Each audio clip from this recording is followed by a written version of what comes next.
Hi, this is George Alger, and welcome to today's segment of Our Ventura TV. Today's topic is the rise and popularity of microbreweries. And our guest expert today is Jack Dyer, who is the co-founder of the Topa Topa Brewing Company here in Ventura. Welcome, Jack. Thank you, George. So let's just start with the most fundamental points here. What is a microbrewery?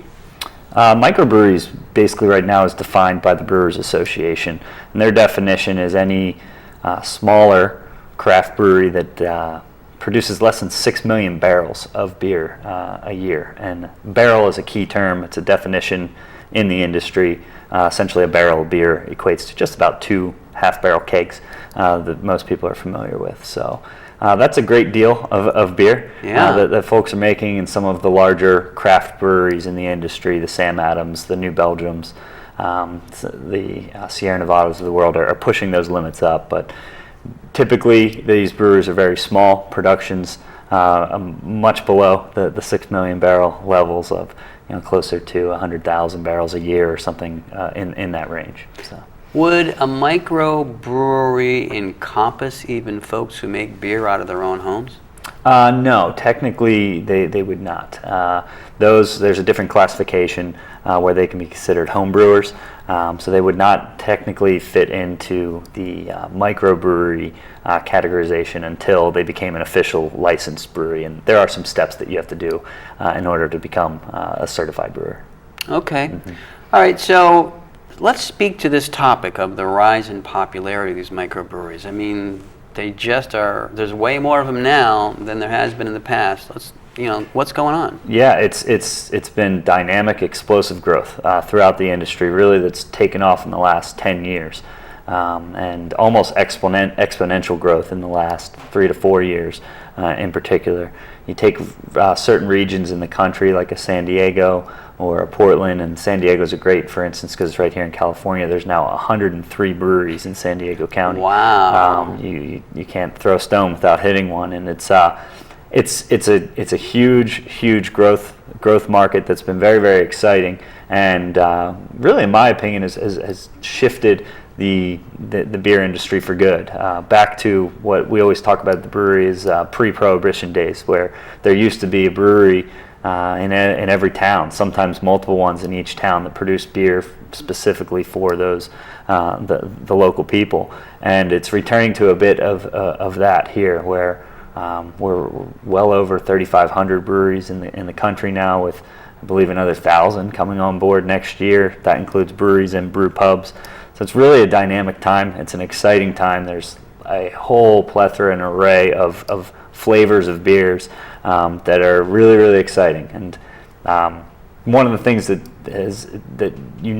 this industry is growing so fast, and when people start to take notice. So not only are our customers supporting us, but also the big three, Miller, Coors, and Budweiser are really taking notice with some of their marketing schemes and some of their tactics of now trying to purchase up brands from the marketplace of established craft breweries to gain back some of that market share that they're losing. Good. Now, you mentioned brew pub. Could you define that? Yeah, brew pub is essentially they just have to produce food. So it's a distinction within the craft beer industry where some produce food and some do not. So that's the primary distinction. And most of those are smaller brewery setups where they just make beer to satisfy right there at the restaurant. They're typically not distributing or anything like that, but there are some that do both, but that's generally what it is. Good. Now, why do you suppose this popularity is expanding? I think people prefer flavorful and fresh beer. Beer is one of those products that it was somewhat drilled into the American psyche that it's supposed to be this kind of watered down version of mass-produced beer that basically they all tasted the same, and it became just a marketing game between Budweiser, Miller, and Coors of who could kind of reinvent the same product and produce it in a similar way. And what craft brings is just a wide array of flavors, and it's fresh. And beer really is supposed to be drank fresh.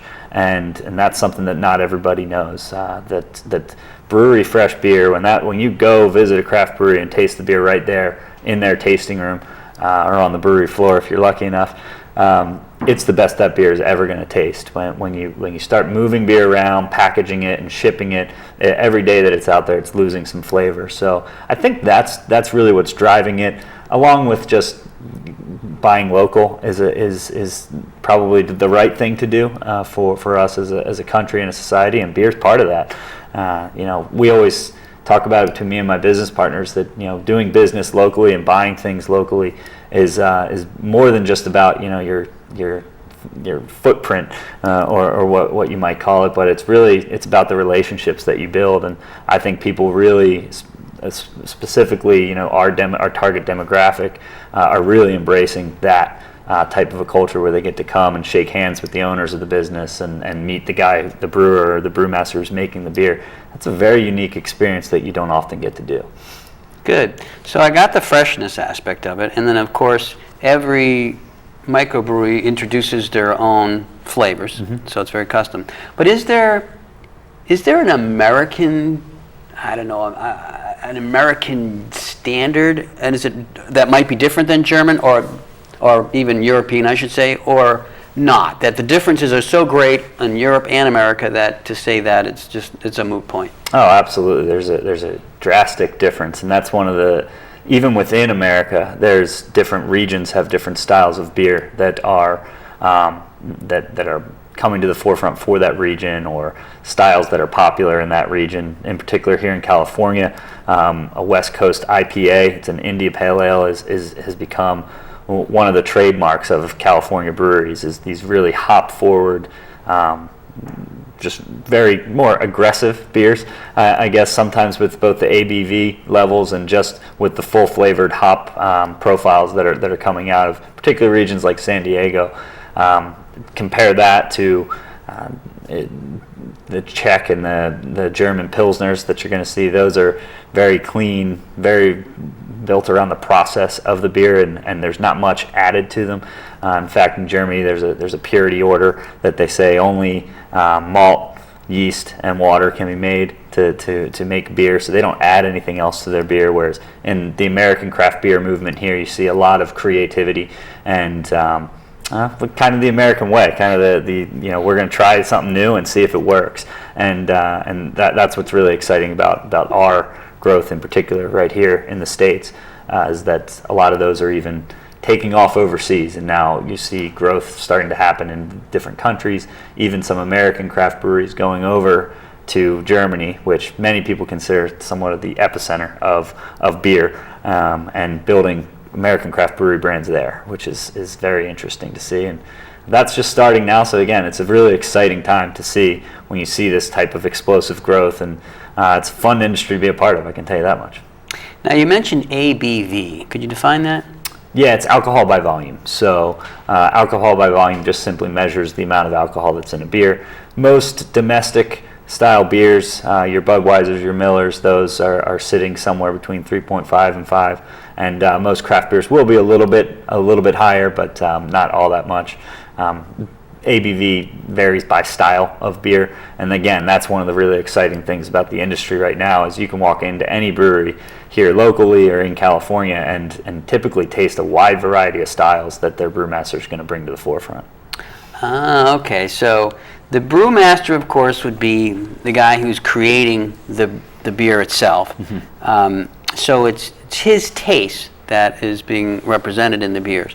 But would he be interested in the feedback from folks and maybe create styles that are more interesting to that particular region, or is it no, this is what I do, like it or not? What's the story here? I think I'd throw it back to, again, that's the exciting thing about the industry right now, is that you have these options. Some brewmasters may be more receptive to taking what their customers are saying and trying new stuff. Others may have a very strict, rigid ideal of what they want to create. I think the best brewmasters do a little bit of both. They're set in their ways of what their process is going to be and what key ingredients they're going to utilize. But certainly, if there's a demand coming, then they want to be ahead of that and try and make beer that people want to buy. Got it. That's the in the end game. It's a fun industry, but it is still a business. It's a booming business at this time. But I think someday there could be some righting of the ship, and this growth will absolutely slow down, and those who are making the best product and serving their customers the best will probably be the ones to live on. Good. Now, is there a natural evolution from being a home brewer to a microbrewer, or maybe stating it differently, do all microbrewers start as a home brewer, or there isn't necessarily any correlation there at all?